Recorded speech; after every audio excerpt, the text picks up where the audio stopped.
Dear students, welcome to the classes of Array Academy. We are studying double entry bookkeeping for standard 11 and the chapter is rules of debit and credit. इसमें आपके classify the following into assets, liabilities, capital, expenses and revenue. ये modern classification है.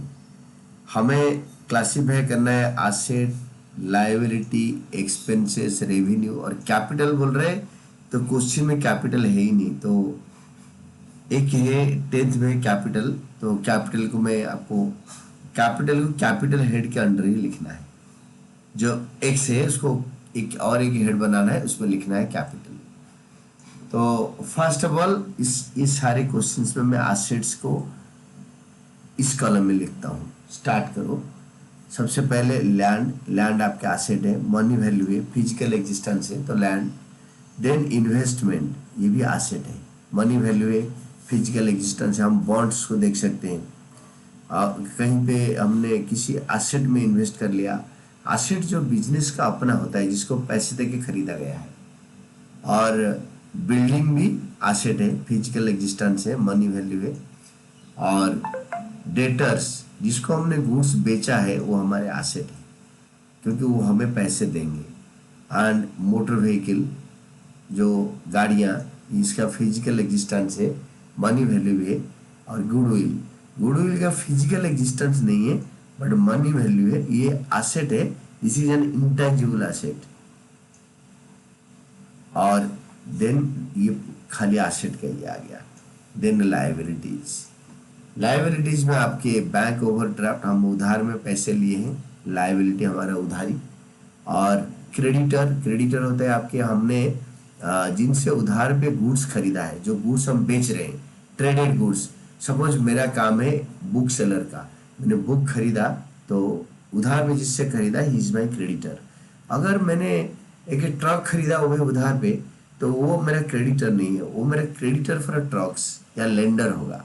तो creditor होगा जिससे मैं traded goods, जिस चीज़ में मैं बिजनेस कर रहा हूँ वो खरीद रहा हूँ, वो मेरे क्रेडिटर है.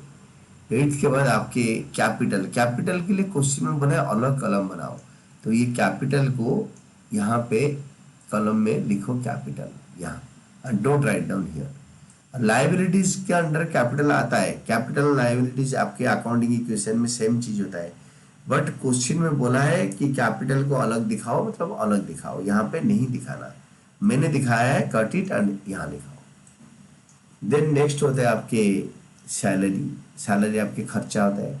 सैलरी आप देते हो तो when you receive salary revenue बन जाएगा. बट सैलरी हमारा एक्सपेंडिचर है तो एक्सपेंस में दिखाओ. देन बैड डेट, हमने किसी को गुड्स बेचा था, वो पैसे दिया नहीं और हमने उससे रिकवर नहीं कर पाया. हमने कोशिश तो बड़े करे बट पैसे मिला नहीं, तो दैट इज बैड डेट, पैसे डूब गया. देन डेप्रिसिएशन, हमारे एसेट्स, कार, रेफ्रिजरेटर, बिल्डिंग, इनका वैल्यू गिरता है. कंप्यूटर, लैपटॉप, जब वैल्यू गिरता है वो वैल्यू गिर जाने को बोलते हैं डेप्रिसिएशन. ये क्या खर्चा है, एक्सपेंस है. तो फ्रेट, भाड़ा, हम जब गुड्स खरीदते हैं भाड़ा देते हैं, जब गुड्स किसी के घर पे भेजते हैं तभी भाड़ा देते हैं. मशीन ड्रिवन व्हीकल में जो हम देते हैं, जैसे ट्रक में सामान भेजते हैं उसको भाड़ा बोलते हैं. अगर बुलक कार्ट में भेजेंगे उसको बोलेंगे कार्टेज. तो ये खर्चा होता है. देन वेजेस भी हम लोगों को काम कराने के लिए देते हैं, वेजेस हमारा खर्चा है. देन रिपेयर्स, कोई भी चीज़ टूट फूट गया तो उसको रिपेयर कराते हैं, रिपेयर करने वाले को कुछ पैसे देते हैं, वो होता है expense. Then last but the list, interest received, हमारा कमाई, हमारे पास जो पैसे आ रहा है ड्यू टू सम रीजन, कुछ काम करा होगा, हमने कहीं पे पैसे जमा करा था, हमें इंटरेस्ट मिला है. हमारा एक एक्स्ट्रा रूम है शॉप का, उसको हम रेंट में चढ़ा है, rent received. Anything received is revenue. Income को बोलते हैं रेवेन्यू और एक्सपेंडिचर को बोलते हैं एक्सपेंसेस या खर्चा. और ये कैपिटल को यहाँ से हटाकर इधर लिखा दो और एक कॉलम बना के. This is all about your answer.